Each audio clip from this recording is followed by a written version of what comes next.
Welcome to this week's episode of Success in Women. I'm Linda. I'm Andrea.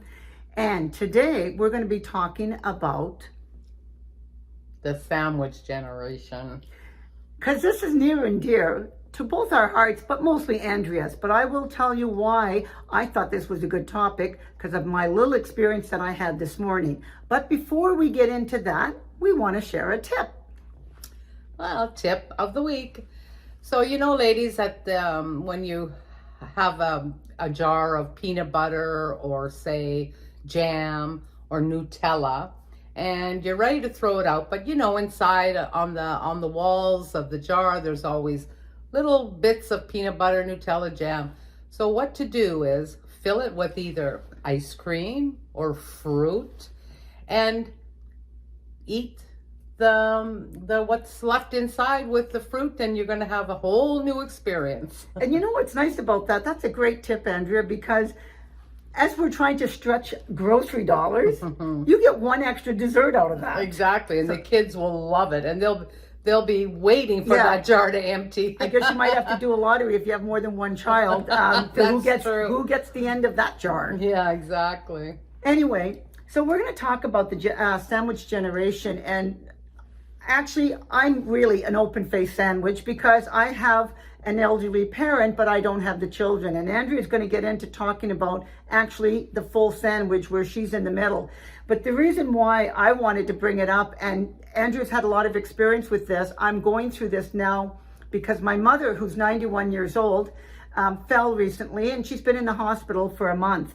And, when you have an elderly person going in, it brings on an extra dimension to your life because now I am lucky. I have two sisters that are very supportive in helping care for our mom, but making sure that, mom is getting the attention she needs in the hospital, but also that the doctors are relaying this information to myself or my sisters, because we need to make sure that mom is going to get the proper care. So my mom, because she's fallen, and that's how she ended up in the hospital. So, I've been talking to her a lot. I don't live in town, so I haven't seen her as often as my two other sisters. And our older sister, she has been very, very good to be in the hospital constantly. Well, this morning, I was supposed to be at the hospital for a doctor's appointment with my sister and my mom to talk about, what's going to happen coming next. Because she's had a lot of tests, Andrea.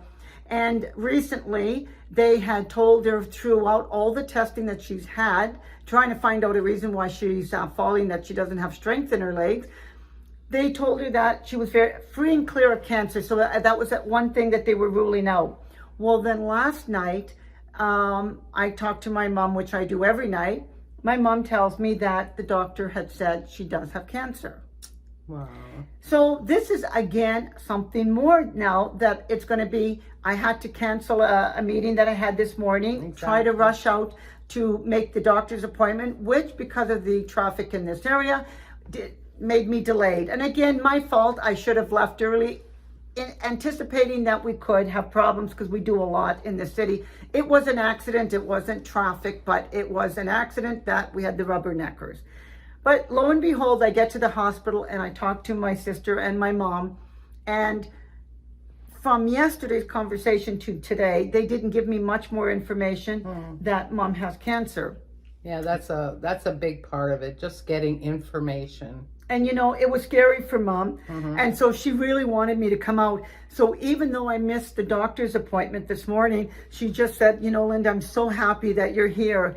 And this is now something that will be added, I'll say, to all the other things that are going on in my life, because my mom is very important to me. And at 91, I don't know how many years we have with our mom. Well, you've been blessed to have her this long, so healthy. Right. And Andrew, you've been through this several times because of having a mother-in-law and both of your parents alive, and having to deal with what was going on with your own family, but then having to make time to help your parents. How did you deal with, going through that? And did you even know what to expect at the time? No, and that's what I want to say to a lot of people. It's a very, very emotional time for everybody. For yourself, because they are your parents, and your parents, because they're afraid, and they still want to be, the parent. So they don't want to, maybe, like with my father, I know he didn't want us to worry about him or think about him. And when I went, and because my parents lived so far away, and that was my first encounter with this, I had to go up there to Sudbury, and and he was upset that I left my family to come and watch him. But at the same time that we found out that he was terminally ill with cancer, my mother had a stroke. So my mother couldn't even open a can of soup for the poor guy, and my other siblings, some of them lived here, some lived there, but they all worked. So I was basically the one that had to, figure out a way Well, you to help them. volunteered out of the family. And I did volunteer. And at that time, my mother-in-law, who was living with us, was very healthy. So she helped me tremendously with the children. And I was able to go up there. And I ultimately ended up staying there for 6 months until my father passed away. Lucky that you had a husband that was so supportive, because that's the other thing, not only having the kids at home, but having a husband that you have to leave for 6 months to, care for your elderly parent. That was yes, good from that point. You could have a tyrant for a husband who wouldn't let you, but when I looked at it and when I thought about it, I had his mother with me for I've had her my whole life, 30 some years. So when it was time for me to actually help my parents, it made it easier for him then. He really couldn't say much. And my relationship from the beginning was, my family is my family.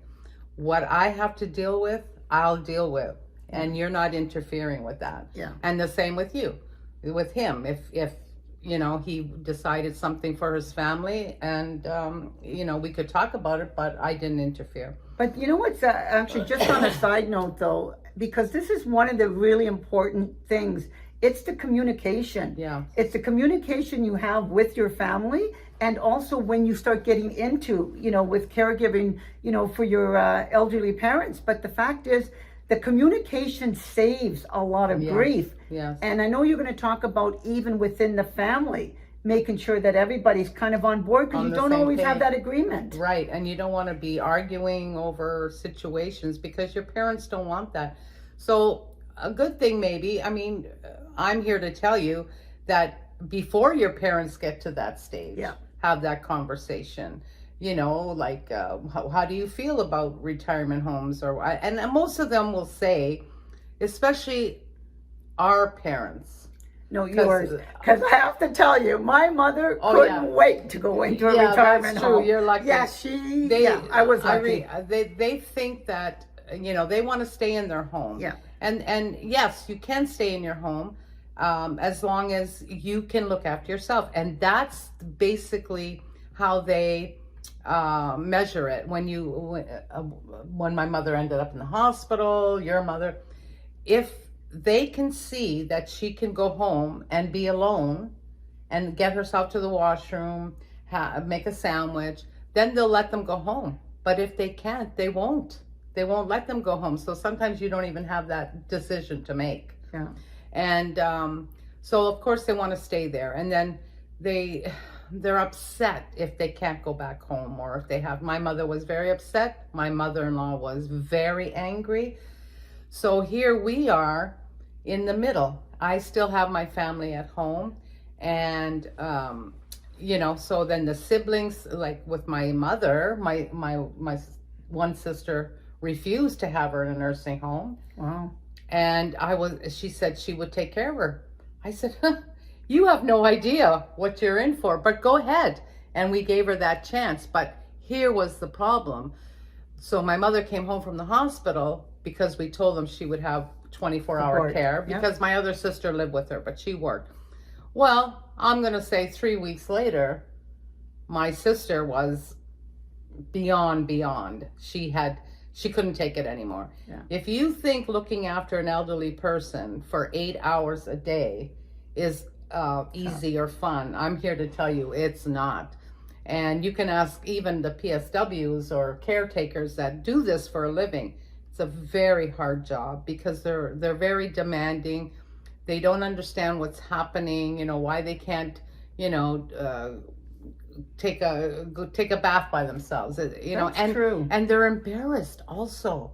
Like they grew up in a generation where, you know, you didn't show your body, you didn't Yeah. expose this. They didn't wear skimpy bathing suits. Yeah. So True. for my dad, when the PSW came the first time, he was devastated to have this woman wash him.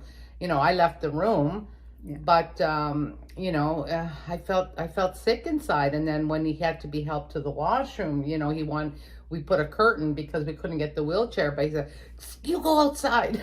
You know, it's tough for them.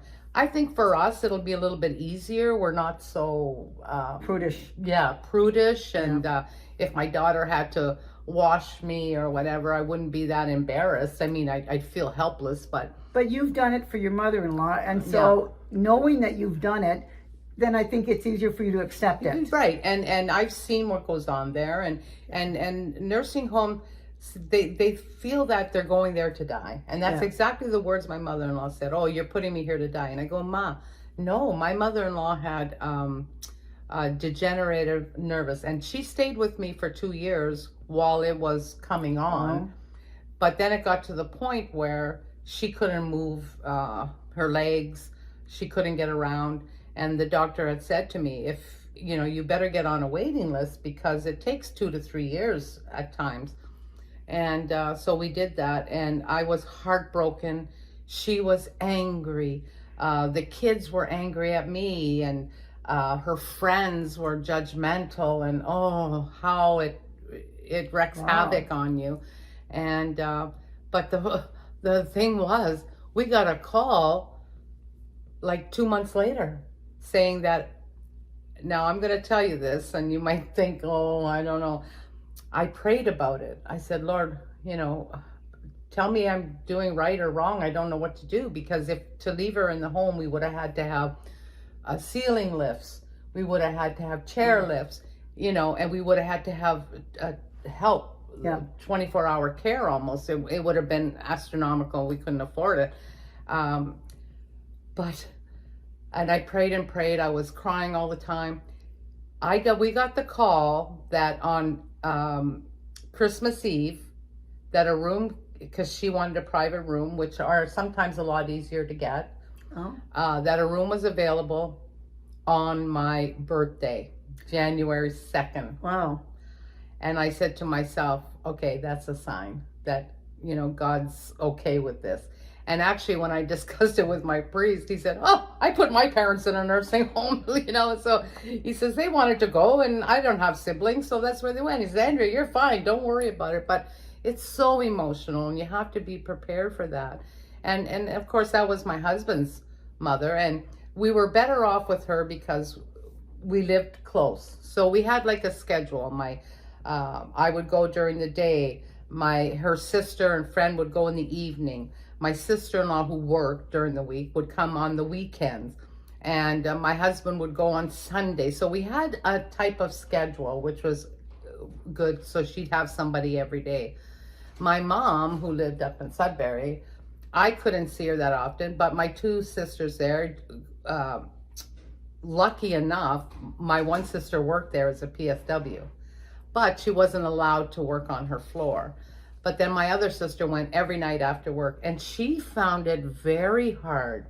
And she didn't have family at home, but to go straight from work and sit there for 8 hours, till about 8, 9 at night, and then drive home after in the dark, it was hard on her. So you have to be prepared mentally for it. And it's not easy. It's just not easy. And it's interesting because it's not like you have choices. And, you know, you don't have to be responsible for your parents, but you have to make sure that they're being well looked after. And so that means giving what you can give, whether it's financial or emotional support. And it's a slow process. And it is. Like sometimes, yes, something could happen out of the blue and it just comes on quickly. But I found with my parents, it's a slow process to get to the point where they need a nursing home. So in between, you're making sure they're comfortable in their home. Right. They have the equipment they need. You might have to find a wheelchair for them. You might have to get bars installed on in their bathrooms. Right. With Eddie's mom, we got a thing to put under her bed so that with a bar so she could lift herself. So it's all the steps along the way. And it's interesting that you're talking about that, because the conversation with my mom and my sister this morning had to do with this pole and barb, so that it would help, because my mother will now be in a wheelchair. We have determined that she can no longer support herself on even with a walker. And so they're talking about these poles and bars and all this other stuff. And I'm like, I'm clueless because this is not something I've ever dealt with. When my father passed away, he was only 50. So he died very quickly in the sense of the type of illness he had. And then he died. So this building up, like with my mom, she's been getting progressively worse over the last 2-3 years. And now with these poles and bars and stuff, and it's like, holy moly. Yeah, I mean, I remember when my father was having trouble walking because he had a brain tumor, and I called my uncle, because my uncle was a member of the Canadian Legion up in Sudbury, and I said to him, This must be Uncle Ray. Uncle Ray. Yes. And I asked him if he had an access to a wheelchair or no, a walker, just a walker. And because my dad liked to walk, even if it was just in the kitchen, in the living room. And he said, oh, for sure. I said, could you bring it out next time you're out here? When my uncle, that's his brother, when my uncle walked in the door and my father saw the walker, he said, get that thing out of here. And he didn't say it nice like that. He had a few adjectives to go with it. And I was stunned when he said that. He was so angry. I said, Dad, listen to me. You don't need it today, you think, but you might need it tomorrow or the day after. And I'm not going to run like a maniac to find it. I just asked your Uncle Ray to bring it here so you have it. Okay. I get up the next morning. There's my dad with the walker walking around. See, they just they don't want to accept it. No. But if you just put it out there and leave it there, they'll come to terms with it. Because if you want to walk, that's what you need. And that's what I say to a lot of my elderly friends. I say, oh, I feel embarrassed with the walker. I said, so what? You want to sit at home, or you want to get out and walk around? Yep. If you broke your foot, you'd have to have crutches or whatever. And when you're younger, that's what you do. I mean, I had a hammer finger here, and I had to wear this cast on my finger for 16 weeks. Oh my God. Yeah. Wow. Do you think I felt like going places? And I had my 60th birthday, and we were going to Nassau, and I had to go with this thing, but I didn't care. It was my 60th, I'm going, but that finger of all fingers. But you have to, use what you have available to continue your life in a good way. And it's a very, very hard time, and you have to be prepared for it. And I think with our generation, we'll be easier on our children.